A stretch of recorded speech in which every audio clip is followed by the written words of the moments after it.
by looking at vacancy, late fees, you can start to draw a picture about this property. All right? So again, which teams pick number 1? Okay, which teams pick number 2? Which teams have no idea at all? Thank you. Okay, just hang in there. That's great. I'm glad you're here. Okay, now we're going to go on to expenses. Again, you're going to look at the expenses, decide between you and your partner which property of the two you would pursue. It's the same property, 10-unit apartment building and a 12-unit apartment building. Please put up the expense side.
Begin finishing up. And stop.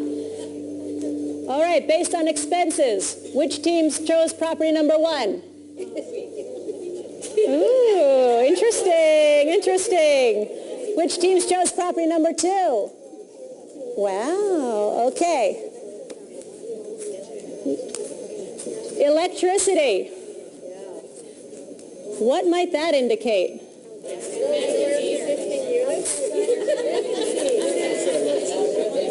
I heard it over here.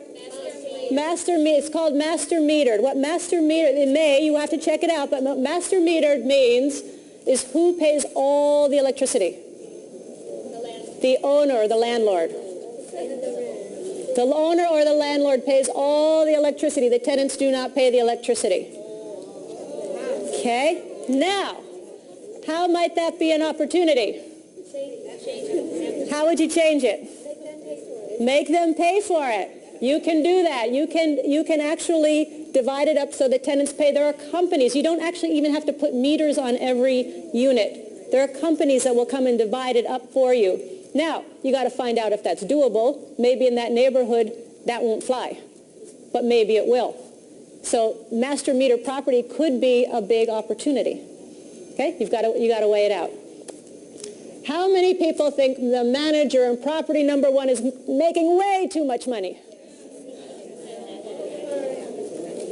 How many people think the manager in property number 2 is not making enough money?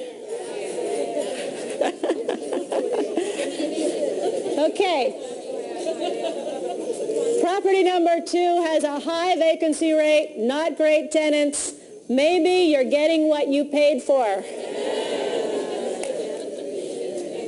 Pay your managers well if they're doing a good job. It will increase the value of the property, make your life so much easier. And again, you've got to find out what is acceptable and look for good property managers. Okay. So, you can see which way this is going. All right, we're talking about painting and carpet cleaning. What do those numbers indicate? Turnover. Your greatest expense is what? Turnover. So property number 1, they're doing a lot of cleaning on their units. That means they're having a high turnover. So even though there's a 30% vacancy, there's actually even turnover on top of it. So that's definitely a problem property. Can you fix the problem? We'll see. Okay.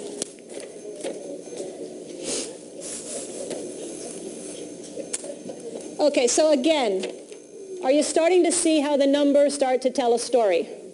Okay, and these are just some simple numbers. There is a program that we developed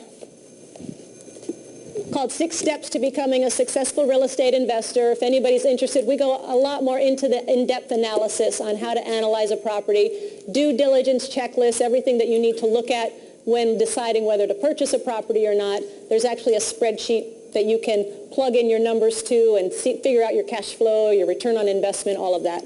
So 6 steps to becoming a successful real estate investor. Quick little commercial plug. Okay, now, property number 1, who's still interested? Okay, property number 2, who's interested? Who has no clue?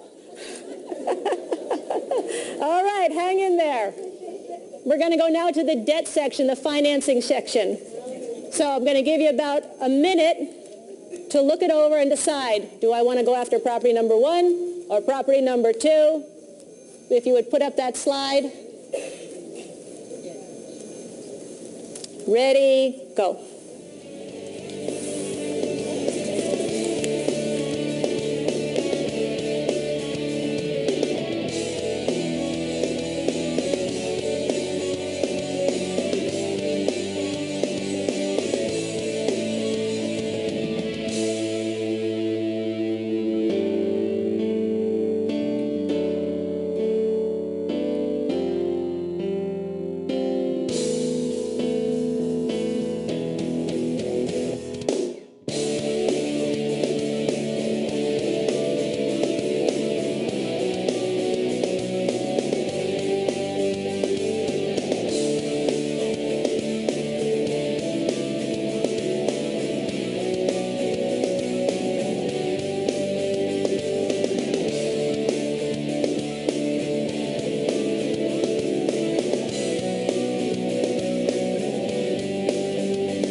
Begin finishing up.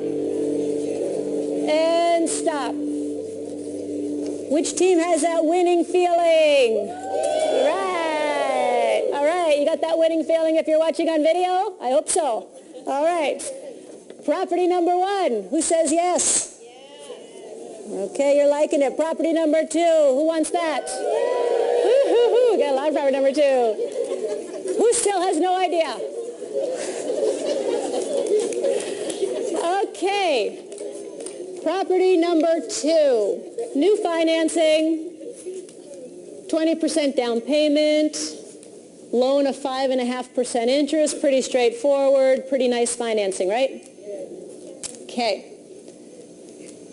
Property number 1, they're asking for 30% down, so you're going to have to come up with a little more money, and it's an assumable loan at 9% interest. What does assumable mean? Very little qualifying, if any, and you basically take over the loan on the property. Now, a 9% interest rate, especially today, is pretty high, right? Yes. Not very attractive. Do all assumable loans have to be assumed? No. What if you got new financing? 5% interest, 5.5% interest? That would make the value of your property do what? Go up. Make your cash flow go what? Go up. Great.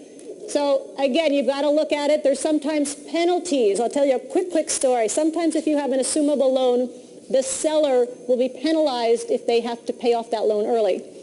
So we were looking at a property. It actually had a penalty for the seller to pay off their property of $1 million. $1 million it was going to cost him.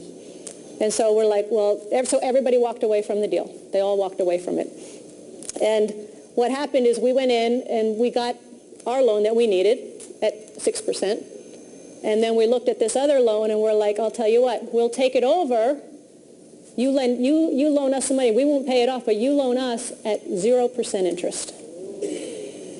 So you're not going to have to pay the $1 million, but you're going to loan us the money at 0%. Does that make sense? Okay, so we've got the 9% assumable, and he's loaning us a second at 0%. So our blended rate was about 6.5%. Does that make sense? Okay, so there's always ways to be creative to do these deals. There's always ways. Everything is negotiable. And what I'm finding now more and more is a lot of the answers are in the details. So for example, another property we looked at, it had an assumable loan on it, and the loan was going to be, it was at like 9.5%, but it was going to go through the year 2012. So it made the property very unattractive. It didn't cash flow because it was such a high interest rate, big debt. So as we're reading through the fine print, my partner points out, he's looking and he's making phone calls, and he found out there was a typo on the pro forma. You got to do your details. You got to do your research. When he went back and looked over the loan documents, he found out we could pay off that loan in 6 months and not assume that rate. So, of course, we extended the closing for 6 months, then put new financing on it, and the property makes perfect sense now. Make sense? Okay. So sometimes it's in the details. All right, so we've got income, we've got expenses, we've got debt. Where's that winning team? Where's the winning team? Okay, let me see those dollar bills. At home, put up your dollar bills, all right? Okay, which team chose property number 1 as the one they're going to pursue? Great. 1? Okay, who chose property number 2? Okay, and the answer is... it depends.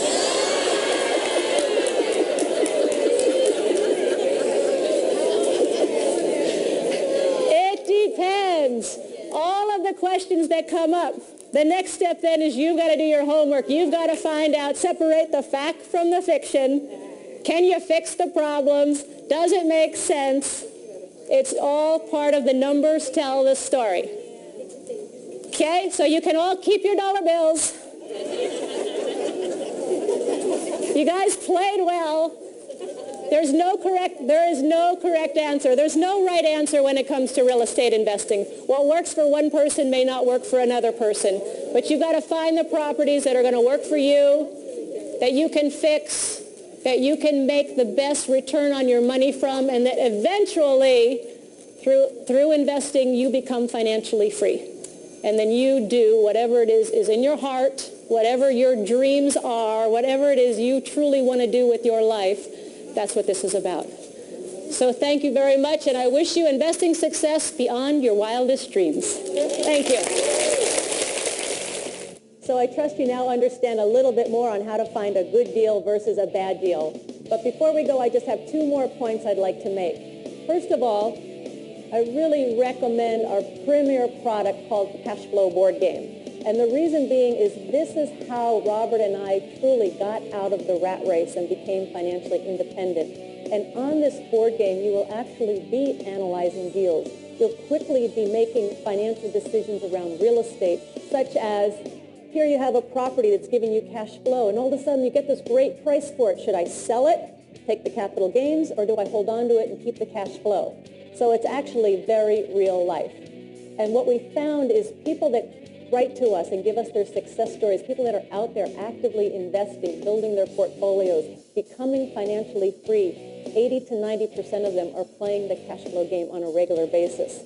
So there's something about this game that really gets people to take action. So I highly recommend you purchase this game or go online and find a cash flow club where people are playing the game in cities throughout the world.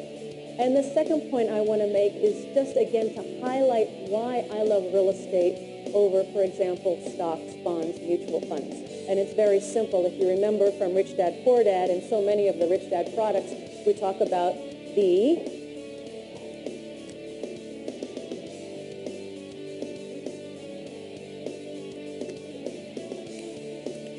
income statement, which is income and expenses, and the balance sheet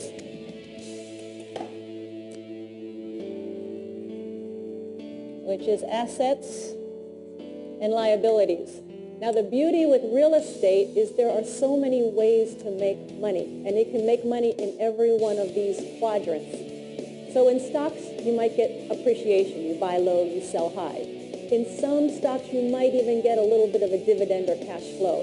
But the beauty of real estate is this. There's 4 incomes that you're actually getting. Number 1, you're getting cash flow. Hopefully, you're getting positive cash flow. That goes in your income. Then you're also getting depreciation, which comes into your expense column. If the property is appreciating, then you get